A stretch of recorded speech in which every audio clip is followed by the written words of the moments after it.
রমজান মাসে আল্লাহর সবচেয়ে প্রিয় বান্দা হওয়ার উপায়। রমজান শুধু রোজা রাখার মাস না, এটা নিজেকে বদলে ফেলার মাস।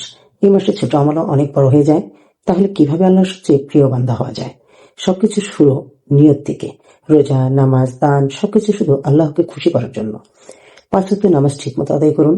তারাবিহ, তাহাজ্জুদ, নফল নামাজ বাড়ান। হাদিসে কুদসিতে আল্লাহ বলেন, নফল ইবাদতের মাধ্যমে বান্দা আমার নৈকট্য লাভ করে। রমজান হলো কোরআনের মাস। প্রতিদিন তেলাওয়াত, অর্থ বুঝে পড়া ও আমল করার চেষ্টা করুন। দান, সদকা, জাকাত, ইফতার করানো এসব আল্লাহ খুব পছন্দ করেন।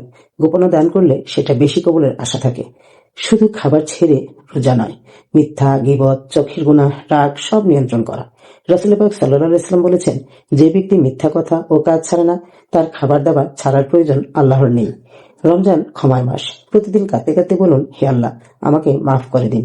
শেষ 10 রাতে বেশি ইবাদত করুন। এক রাতের ইবাদত 1000 মাসের চেয়ে উত্তম।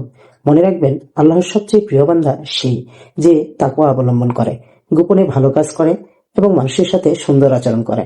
আপনি কি এই রমজানে নিজেকে বদলানো নিয়ত করেছেন?